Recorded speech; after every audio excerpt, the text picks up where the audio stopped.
All right, what's up, guys? I think we are live here. Can you guys confirm that you can see and hear me in the comment section? Hey, Vane. So this YouTube Live will be focused on our farm plans, and it is just going to be me because Sarah said we have way too much to do. So we are actually moving in a few days, and we have packed like 2% of our stuff. So Sarah's like, I'm not putting up with this nonsense, but I like to hang out and interact with you guys. So wanted to update you guys on our farm plans, what we plan to do this fall, what we plan to do in the spring, and happy to answer any questions you guys have about the farm. Hey, Sandra. All right, so you guys can hear me then? All right, good news. So I'll start with kind of just an overview of what our plans are. I'll give an overview of our property and then an overview of what our plans. So we bought a roughly 30-acre piece of property with all of the housing units and like the barns. It's about 28 acres of like what farmers call tillable land. We'll obviously not be tilling. But it has a new house. So we are moving from this current house to that farmhouse on the property that was built in 1900. It's like this really cool old farmhouse. We're really excited to show you guys. And then it has two really nice barns that the previous owner fixed up like 80% of the way. And so we are going to convert those into wedding events, special events barns. And so that is really what is going to bring in the revenue and income, we hope. Since regenerative farming, you can't really make money from the start, especially if you're starting on lands that have been used for conventional ag for quite some time. So we're going to be renovating those barns a lot this fall and next year. And we plan to try to have weddings and special events sometime summer of next year. So if you guys know of any big events coming, let us know, slide into our DMs or send us an inquiry on our website. And then we have the acres. So that's about 28 acres, and a lot of it's been used for conventional corn and soybean farming. So there's not many soil aggregates. The soil health is really poor. I can imagine that the organic matter is really low. And so our goal is to convert those into perennial pastures. And so that's going to take some time. And ultimately what's going to get you to be profitable in regenerative grass-fed pasture-raised farming is having good quality foliage, and we won't have good quality foliage for a while. So it's going to take some time for the regenerative farming side to make money. So that's why we're going to have that wedding and special events barn on the side. So that's like a little bit of an overview, but we have talked to quite a few farmers about plans for what to do with those 28 acres and how to convert them into perennial pastures. And so I'm going to share some of that with you guys today. Okay, so I'm going to check if we have any questions. We don't have any questions. So Big Max 777 said, miss y'all. So we have been quite a bit MIA. I had my final defense. I defended, still wrapping up some research items with my advisors and we sold this house and just packing up. We have the cookbook. Had a lot going on, but we're really excited to share more, especially when we move fully up to this new property, which we're moving on Tuesday, which is really awesome. Sad that we'll be gone from this house that has been our house for like 5 years, but we'll be moved up to the new property. So Tiff asked, are you catering the wedding and events? From the start, no, we will just not have enough like money or resources to do that, but we would love to do like a whole like regenerative agriculture or special events where it's catered like farm to table. I think that would be really cool.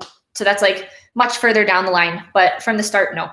So our plans this fall, we had to get a mortgage for the piece of property. And we actually like don't have too much money to just like throw at this farm. And so we are going to be applying for jobs that are hopefully going to be temporary. And as a medium between now and when the wedding and special events barn is actually making money. So hopefully it's temporary, but it's going to get us from point A to point B.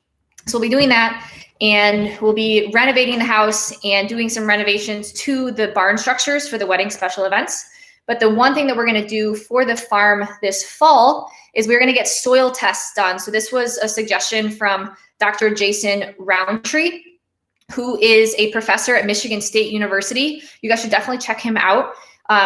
Mr. Will Harris and Dr. Jason Roundtree are really good friends, and Mr. Will suggested that I reach out to Dr. Jason Roundtree because you want to get advice from people who have been farming in your area. So Mr. Will is in way southwest Georgia, whereas Dr. Jason Roundtree is only 2 hours from our farm. So he's much more familiar with the climate, the temperature, the farming practices. And so I talked to him this past week, and he gave a lot of great advice. He said, do not start this winter because getting hay for your animals is going to be really expensive, and you don't want to lose animals in the cold of the winter. So he suggested just letting the land rest this winter and getting a soil test done this fall. So we'll do a whole video on us like collecting the soil test, but if anyone is curious, the ones that he suggested were, you can send it to Michigan State University for organic matter, or send it to Ward Laboratory, or soil health cache soil health test from Cornell. So we'll be using one of those to send the soil to. And the reason that that's important is because then Dr. Jason Roundtree said that he'll help us choose a cover crop cocktail. So the idea with the cover crops is to get as much biodiversity back onto those fields as possible because they've just been monocropped for so long. So the cover crop cocktail will be like minimum 7 to 10 species. And he thinks that we should design that cover crop cocktail based on the chemistry that shows up from these soil tests. So that's going to be our step one this fall, is getting those soil tests done so we have a starting place, and then we'll know how to engineer a better cover crop cocktail for the spring. So that's like step one. I'll take a break from my whole spiel and then go check if there's any questions. So let's see. How did you get into regenerative farming? So that's a great question. So this is one of the reasons that we are very grateful for our carnivore journey, even though we are no longer strict carnivore. Carnivore is really what got us into animal-based eating. We were like plant-based before then because we thought that that's what was best for the environment and best for the animals, because we weren't aware of regenerative agriculture principles. And so getting into carnivore, we wanted to make sure that the way that we were able and good for the land and good for the animals. And so that's how we got into regenerative agriculture originally. And then summer of 2019, Sarah and I visited over 15 of our local farmers. We called it Tour Day Local Farms. And we just had the best time talking with these people. They were so passionate about what they do. They were so connected to the land. They were so in tune with the food that they were eating and how they were raising those animals. And so it was really inspiring. And I think that that's what kind of really got us into it, is just seeing firsthand these regenerative farmers like at work. It was really cool, and we enjoyed their work, and we really started to understand why they were doing it and why it was good for the environment. I'm going to shift because the the light is starting to come. Pause one sec. And then we visited White Oak Pastures, and the people at White Oak Pastures are incredible, and they were really inspiring. And I think that was like the big push for what inspired us to like actually get started. And so since we made that decision of like, okay, we want to get into this, we have volunteered at a lot of local farms in our area here and have helped out. And yes, we will be first generation farmers with zero experience. And the hardest part about our journey is that we are starting from scratch. And so that makes a regenerative farm really expensive. There's a lot of upfront costs: land, animals, hay, seeds, the list goes on. And that's what makes this a little bit challenging for us, but we are going go big or go home. So we are going all in on this. And this fall and winter, we're going to try to raise and like build up our income so that we can properly afford animals in the spring. The lighting is really weird. So I'm going to go this way. So that we don't have to take out a huge loan to buy hay or buy animals. All right, so I'm going to return to the questions. Okay, whereabouts is the farm? So the farm is in Southwest Michigan. We make sure you guys check out our farm tour video. We showed like a full tour of the property, and that was fun. And we're going to show you guys a full tour of the new farmhouse when we move here next week.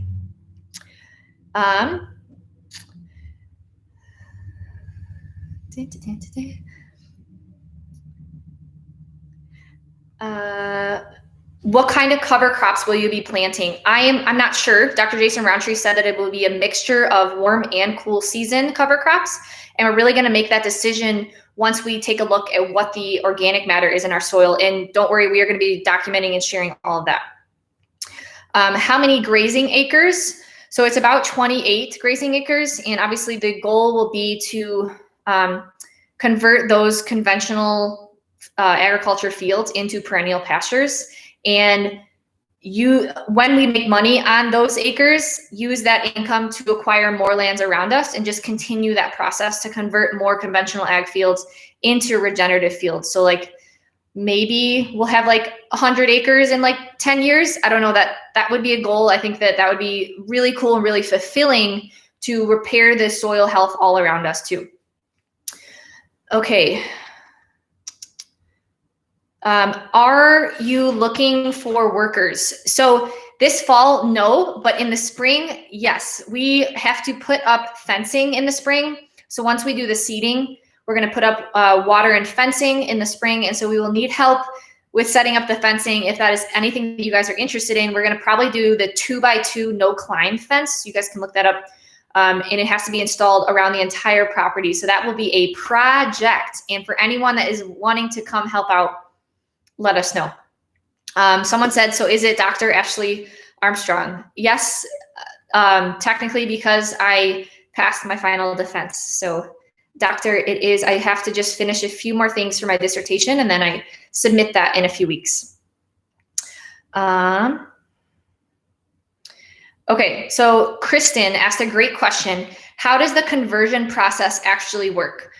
So we're going to be documenting this, and it is a kind of painfully slow, long process. The process involves regenerative agriculture principles. So one of those is no-till. So we will be seeding with a no-till machine. Tillage kind of breaks up the soil aggregates. It kind of destroys some of those mycorrhizal fungi that are really needed to build that soil organic matter and build the topsoil. So we'll be using no-till to seed in the spring. And then also another regenerative agriculture principle is this idea of year-long green. So we want to be able to have cover on the soil at all points during the year. So it's like having like armor, soil armor. So we'll be hopefully seeding it and making sure that it's covered at all points in the year starting next year. And then the huge thing is animal impact. And so using the combination of those for a few years, that's what will eventually get it into perennial pastures. Just to note though, at the start, we will still need to use conventional agriculture principles. So we will still need to use some fertilizer and some herbicides because the soil is so dead. There's just like nothing to kickstart it, to jump it. And so we will have to use a little bit of conventional ag principles at the start in order to get to a place to be fully regenerative. So Dr. Jason Roundtree talks about this a lot. It's kind of like alcoholism, or like someone like a drug addict. Like you have to just like slowly reduce the amount. So we'll be slowly reducing the amount of synthetic fertilizer and chemicals because we want to get grasses on there as soon as possible. And if you just try to plant seeds onto this, like it's dirt, there's not much soil health at all, I don't think it would do much. So Dr. Jason Roundtree will provide some guidance as to like how much we will need and how we can like wean off of it as we grow this foliage and soil health. Okay. Will there be something on calculating stocking density and carrying capacity? That's great. We will really share that. So in regenerative agriculture, in holistic management, there's like different ways you can rotate your animals throughout the pastures. And one of them is like high intensity grazing. And so it's this idea that you have like a high animal impact. So a lot of poundage of those ruminant animals in a smaller area, and you rotate them relatively quickly. And so it's supposed to like emulate how bison moved throughout the prairie lands in the past. And so when this person says like stocking density, how many animals we'll be able to do for those 30 acres and how we plan to rotate them, we will definitely be sharing that in the future. Right now, we're actually doing a Michigan State University Extension, MSU Extension grazing school that I think you guys can still apply for if you're interested. I think through October 14th. And so they're talking about a lot of these principles, and it's really applicable to us because MSU, Michigan State University, is really close to us. And so they're talking about like farming practices that will be applicable to our climate. So we'll definitely be sharing that in the future, because I think that that's a really important piece about repairing the land, because you can cause a lot of damage if you have too many animals, if you overgraze. So basically the idea is you, like, let's say the grass is this long. Kyle told me that if you, basically like a simple rule would be like cut half, leave half. So have the animals like eat half of the grass and then move them to the next pasture. So sometimes a problem can be overgrazing where they eat down to the bottom, and that doesn't necessarily improve the soil health. So proper rotational grazing, proper livestock management is a really important part about repairing the land. So we will definitely get into that as well, because right now I don't know those numbers. We'll see how we divide our pastures as well into different paddocks. Okay. So Rudolph Leroy. So have you decided what animals you will start with? That's a great question. We will be starting with a lamb flock in the spring. And the reason for that is Mr. Will Harris suggested that we get ruminants on the land because they can help repair the land. They have the most amount of impact and can really help repair the land. But cattle may be too destructive since our land is going to be a little fragile because it's been conventionally agged for so long. So lamb are a little bit smaller than cattle, obviously. And so he thinks that the lamb will be a great starting animal for us. So that will be the first animal that we get on in the spring. And we'll also be doing chickens along with those lambs. Okay. So someone said, where did you gather most of your knowledge? So that's a great question. Definitely take the holistic management course. So check out the Savory Institute, and Gabe Brown's Dirt to Soil is a great book. Besides that, go and visit your local farmers as much as possible. They know a lot about this information and they're more than happy to share. I have asked so many questions when we are visiting our local farmers. So I definitely suggest to find yours at www.eatwild.com, or Regeneration Nation has like a regenerative farm locator. So check that out, and call your local farmer and ask to visit and just ask the questions. But other than that, I listed off those other resources that I think are a great place to start. I want to take it like a little bit step further, and I am really interested in how soil works. And so I actually ordered a soil textbook. So I'm going to be diving like deep into that information, because like soil, like engineering, I think is really cool. I don't necessarily want to engineer soil. It's just the way that soil works. And I really want to understand. That's just how I think as an engineer. I want to actually learn and know how it's actually operating. So I'm going to dive deep into that soil textbook. So I'll hopefully share some videos with you guys if you're interested in that kind of stuff. Okay, let me find where we are at. Are you guys doing dairy, or do you have any future plans to? Yeah, we really want to. I think that it would be really cool to have goats or some mini cows. There's some mini belted Galloways. We're going to start with the lambs, but I do think that getting into raw dairy and trying to overcome those legal barriers of shipping raw dairy across state lines, that's going to be a little bit of a challenge. But we really do want to sell raw dairy because it's like a huge part of our life. Sell raw milk, raw butter, raw kefir, and other raw cheeses. I think that would be a lot of fun. So that's definitely on the plan, but I don't think that it should be our first priority. We try to get the foliage and the forage up running as fast as possible. Okay.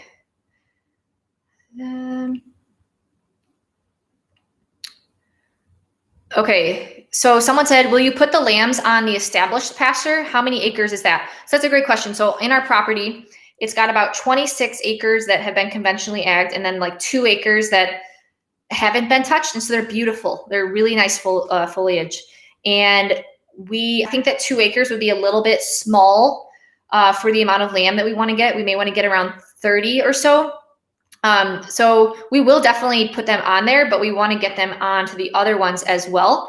If you tuned into our video with Mr. Will Harris, he talks about the power of hay bombing. And so it's this idea of throwing a lot of hay onto conventional ag fields. So Mr. Will Harris, one of his like hobbies is to buy conventional ag fields and convert them into pastures. He's really good at it, and he's like a huge inspiration and role model for us. Not all superheroes wear capes, they wear suspenders. And so he talks about using hay bombing, and the goal is that hay is a bunch of organic matter, and so the ruminants are going to help push that organic matter into the soil as they're walking around and eating it. So ideally we'll do some round of hay bombing probably next winter to again improve the organic matter. And so we'll try to get the lambs in as much as possible because they're going to help us with that improving of the land. Okay, so let me go back to where we were. Someone said, great, let us help fund the first lamb. Call it the YouTube community lamb. I would love that. So we are going to look into crowdfunding. I'm not sure if that is something that everyone is interested in, but we are going to start that this fall. We just haven't had time to do it yet.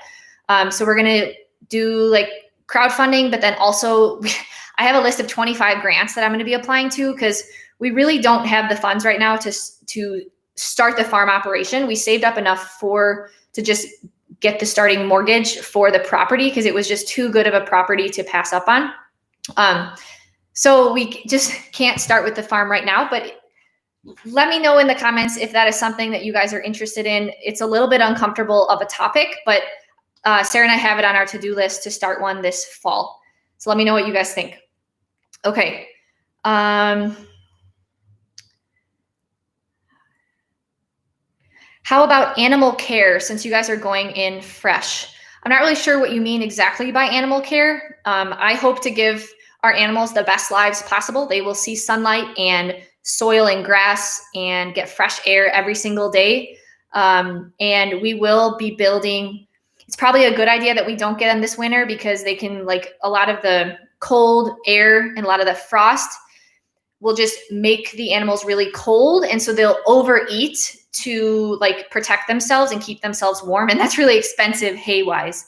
But next winter, we'll definitely need to build like a hoop house structure or something to allow the animals a place to go to get out of the cold. So we are just to the east of Lake Michigan. So we get a lot of that lake effect. So it can get pretty cold, and especially pretty cold winds coming through. So we'll definitely need to give some winter protection for them as well.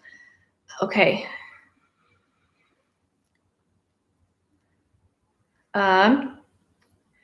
Someone said, have you heard of Greg Judy?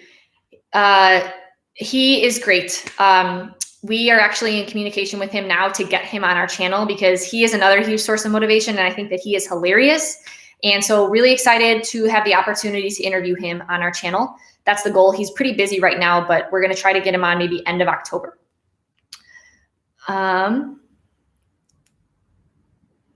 Okay. Sorry, guys. It's hard to just like read this as we go. Oh, no. Okay, so Mike. Oh, Mike had to go to a different account. Where will you get your farm vehicles?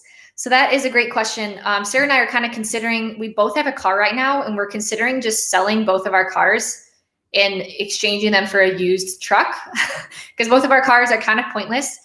We have a small tractor and a small mower that does kind of nothing for us. But I think for seeding in the spring, we're just going to borrow a no-till from a local farmer because it's going to be really expensive to buy that machinery and we won't be using it that often. So we'll be borrowing some machinery in the spring.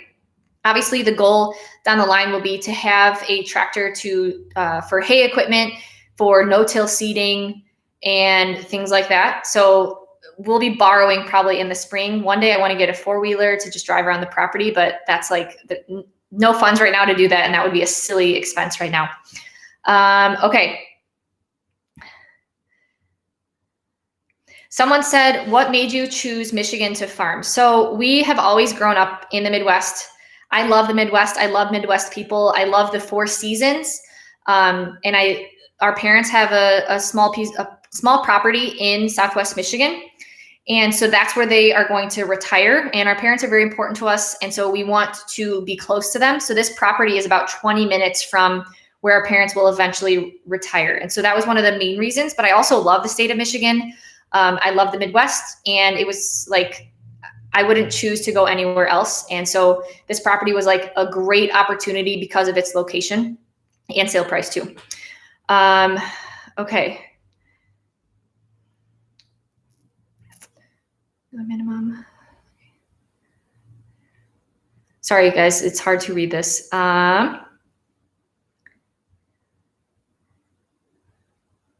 Okay, is Gus going to be trained as a sheepdog? So I'll give you guys a little Gus update. G-Man, say hello, G-Man.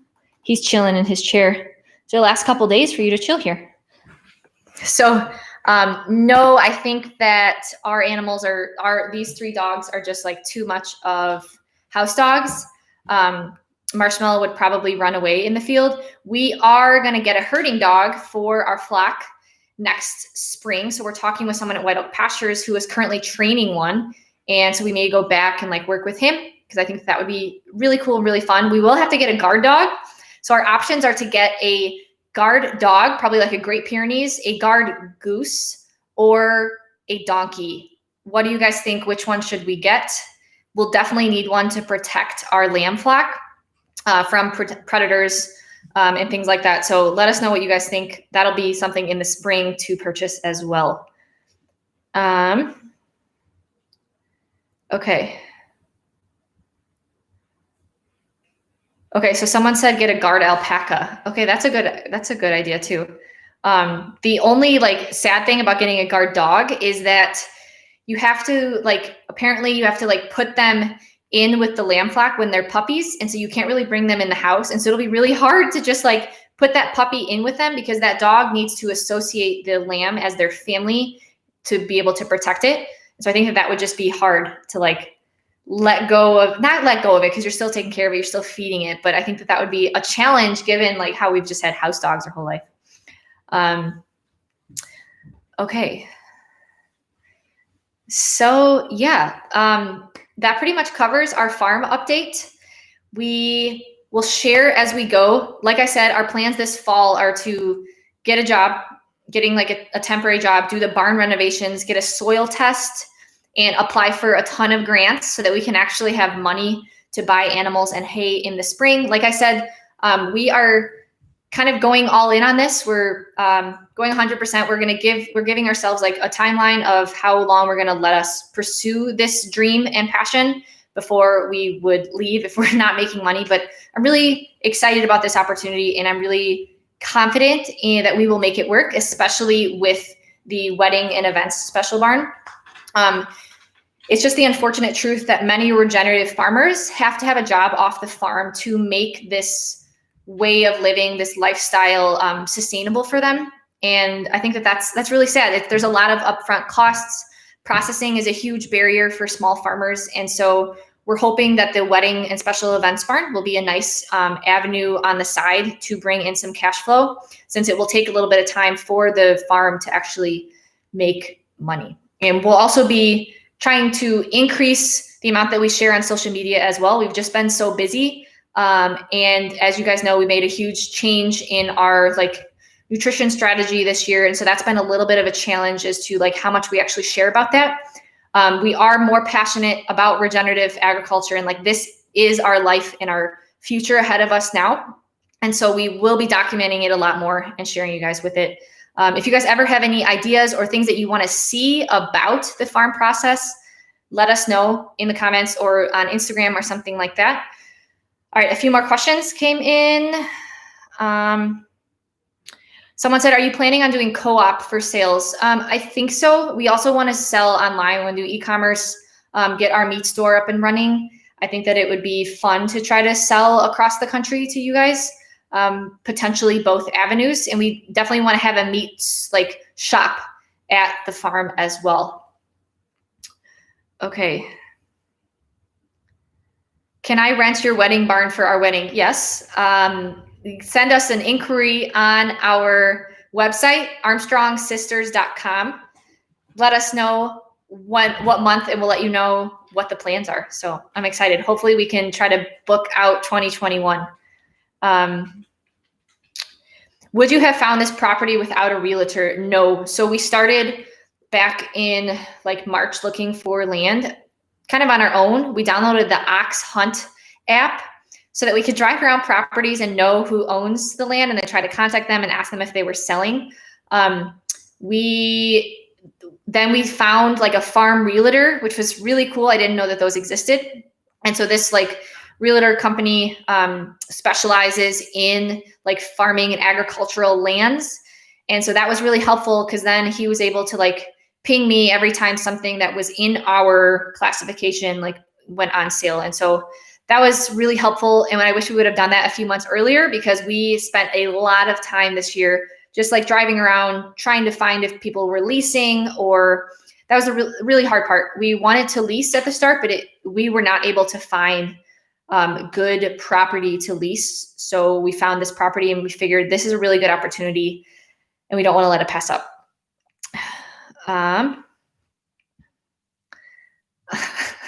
Okay. Someone said our wedding as in yours and mine. So it's up to you. I can't even read your name, so I don't know what your name is.